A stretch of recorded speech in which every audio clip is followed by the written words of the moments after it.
Hello everyone, my name is Hilde and welcome back to my channel. We're not doing knitting today.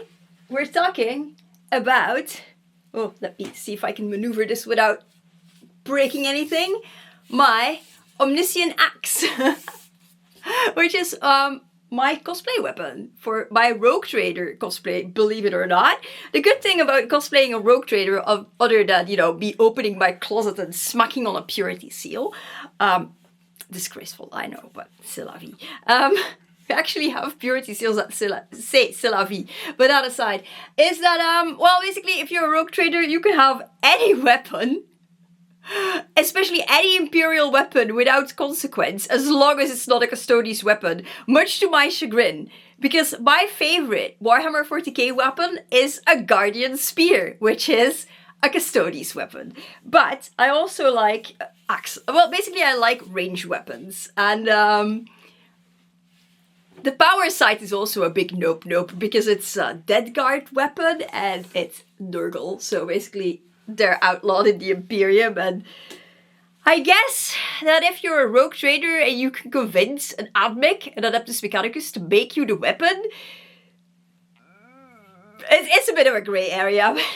I figured a power sight might not be the best option, but I also like the Omnissian Axis, and the Omnissian Axe is also the weapon of my favorite Warhammer 40k character, Belisarius Cawl, aka the sassiest of all Admech. But I digress, and I know I'm waffling. But the reason I wanted to talk about my axe is that it's not just an axe prop, it's also, and let me try and maneuver this so I can actually show you.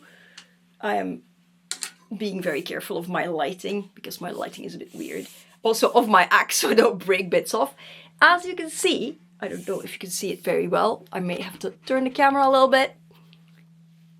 There's an actual walking cane, like a hiking pole, attachment here. And it's been printed like this, because this is not just a prop, this is also a mobility aid. This is a functioning cane. My friend Noel, I will have his Instagram up on screen. My friend Noel 3D designed this, printed it, and paint propped it. And he specializes, well, this is like his side job, but he specializes in basically mobility aids. He's currently working on a printing system that allows you to, if you are very sight impaired or even blind, to have your favorite pictures 3D printed so you can feel them rather than see them, so stuff like that. And I think that's absolutely flippin' amazing. And I mean, I am disabled, as repeat viewers know, and I love that I have not only like a really cool cosplay prop, but that is also an actual functional mobility aid. It is a little bit heavy, so I do think that because it has to support my weight, I'm not that heavy. I'm kind of smack on average height and weight wise, but so yeah, it still has to be pretty heavy, because there's basically inside is a whole ass broomstick, basically, like massive wooden dowel. So on a good day, this really works for me at a convention. At a bad day, I need to use my rollator and I will need a different prop. I'm getting a omnissian blade, like not a Canon one. One that Noel designed. I'm getting that printed and paint prepped. And then I'm gonna paint it, but I will do an entire video of me painting that. I didn't with this because it's massive and I can barely handle getting this into view as is. So yeah, I still wanted to address it. It's also shorter, because like an omnissian blade is, I mean, picture here, but this is slightly taller than I am, but like a proper omnissian blade is like 2+ meters easily, and you can have them 3D printed where they like screw loose, have separate parts that you screw into each other. But of course, with like the fact that this is also a mobility aid, that would have been really difficult. So we just went for a shorter one with less spiky bits, so to speak. So yeah, let's talk about it. Normally they have like a spike here, and you have them in all sorts of iterations with many more spiky bits here or a different axe bit there. But yeah, so power axe, love it. I've not gone out and about in the real world, so to speak, with this because I think the goodwill of the local police agents is limited. Although I don't think they'd mind that much. I mean, it is clearly not a real weapon. So yeah, I will quickly go over how I painted this because I think some people might be curious. We initially, I'm trying to get this into frame properly. We initially, and by we I mean Bert, because it was fully white when I got it. Bert spray painted it with a can of, well, basically a Vallejo primer. And I think it's either leather brown or beastly brown. I'm not sure which of the two it was. I'm inclined to say leather brown because it was very close to Games Workshop's snakebite leather. So I'm guessing it was that. Logic dictates, but I could be completely and utterly wrong. So once it was completely brown, I will have a picture up on screen. This is why I'm like here and there's a little space there so I can put pictures. But yeah, so once it was completely brown, I went in with like full base coating again on the entire axe part. And I used Tinny Tin by Vallejo, the old formula, because they've been reformulated and a lot of the colors are not exactly the same as they were a decade ago. Which is testament to how good these Vallejo paints are because they will not dry out. I love that brand. This is my favorite painting acrylics paints brands. But yeah, so then I went in with the old brassy brass and just like did a very heavy dry brush all over.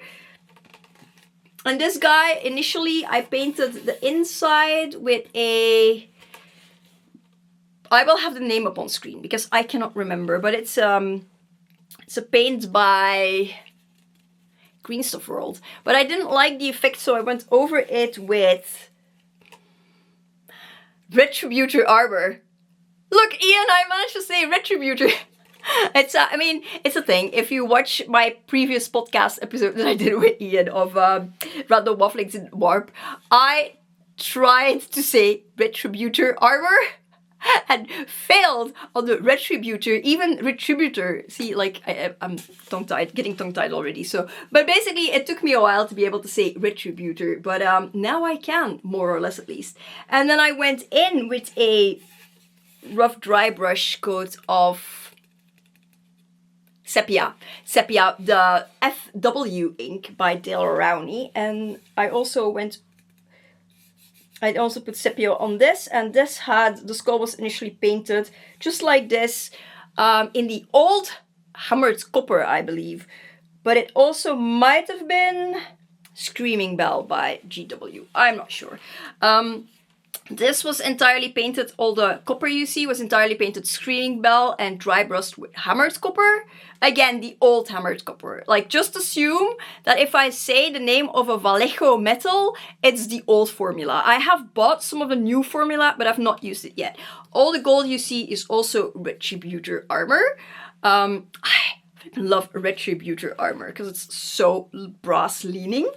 And then the actual metal bits, I first painted them, I think it's called something or other Mechanicus Grey.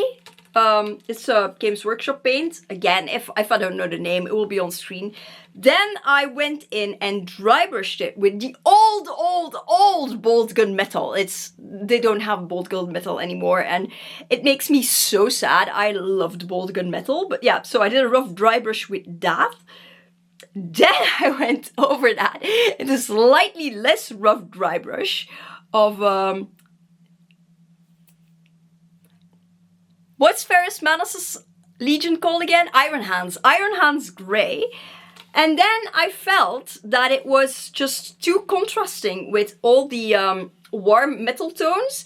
And then I took some Vallejo Air Rust and put a rough dry brush coat over that as well. And I know that like, may your equipment rust something or other. I'm paraphrasing because I don't know the exact quote. It's a quote that Belisarius Cole says in Gene Fodder. I really like the old metal effect. It's just like, it doesn't look like rusted metal, it looks like old metal. And I know that Vallejo currently has a color that is old metal, but I was unaware of that fact because otherwise I probably would have purchased it. I might still, because this is a faff, but I don't want to use it on my upcoming blade, so maybe I won't buy it. But then, okay, I will now attempt to move it once again. I have to be super careful because I have a weird lighting setup because I'm so light sensitive and I don't want to like get the cable down.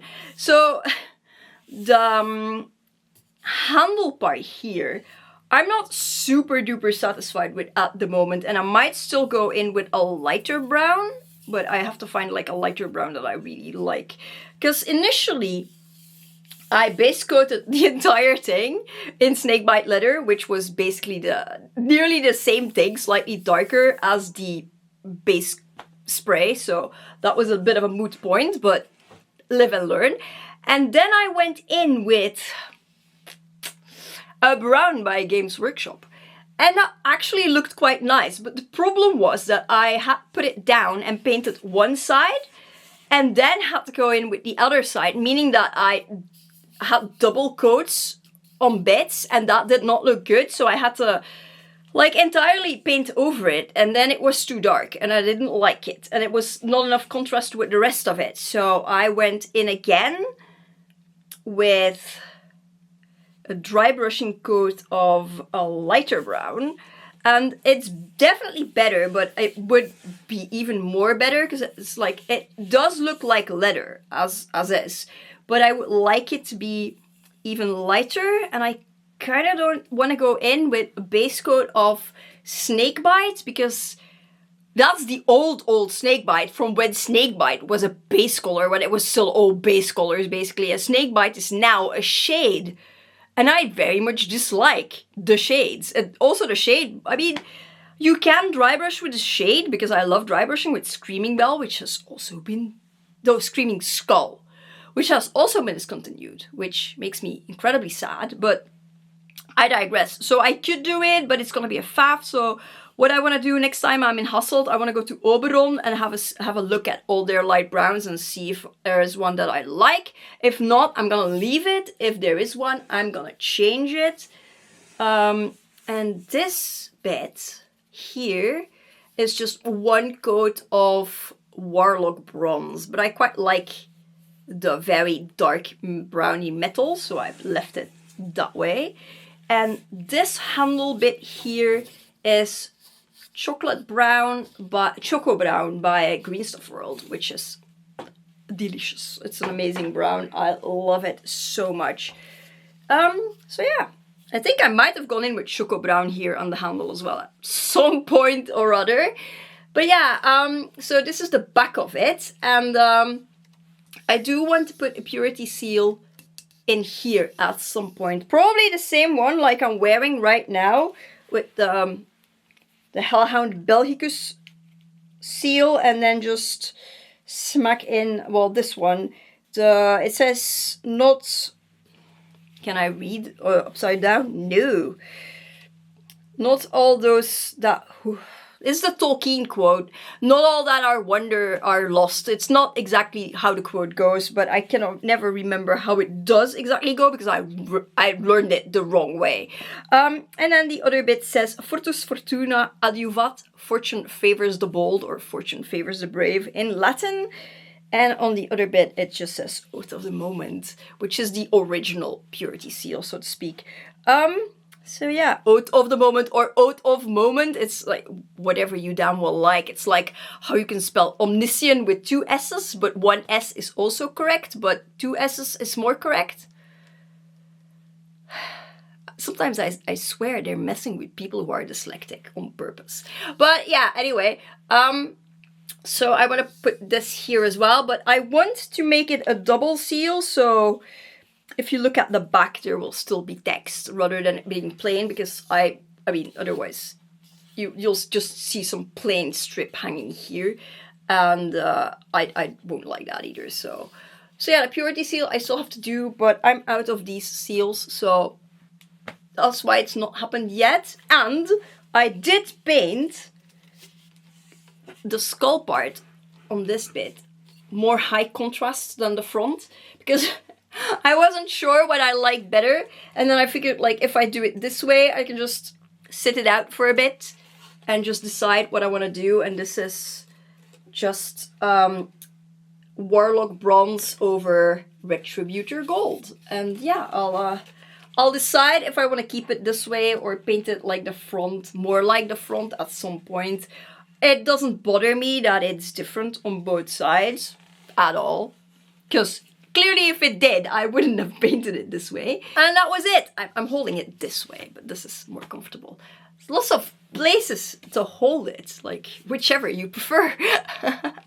That's just another great point about this axe, really. And also, if I just want to carry it because I'm having a good day and I'm going to a convention, I can just like lift it up and carry it, like, you know, just this way in my hand. It's great. It's very multifunctional. Unless I have to use my rollator, that it's painted buttocks, that is not coming, that it gets to stay home. And it's also like a very cool decor piece when not in use. So I am super here for this.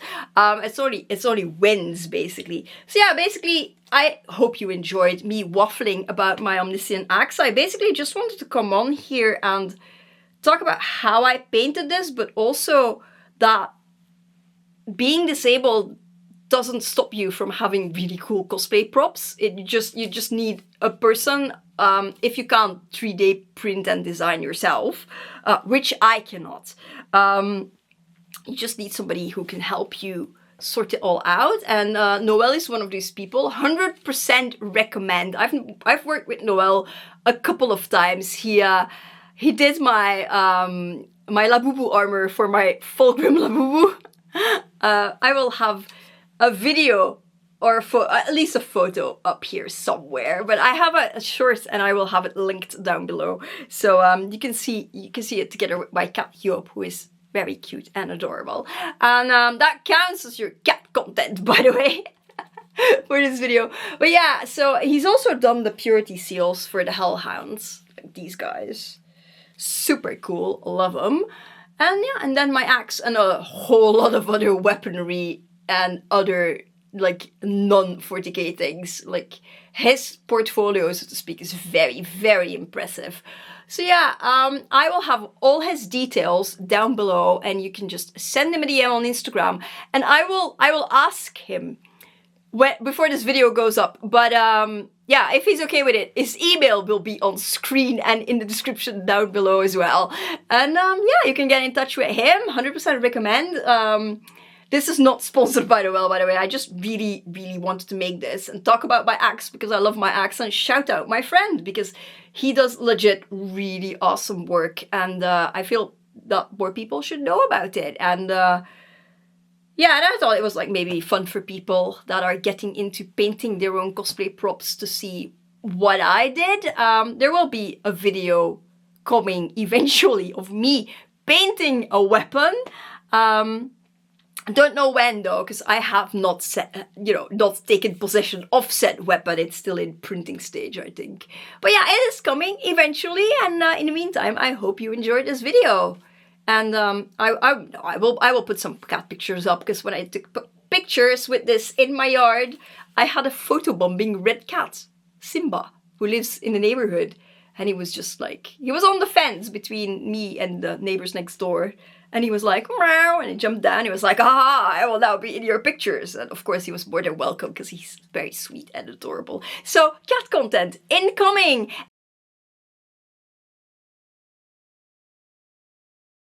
And I will hopefully see you in the next one. Happy New Year!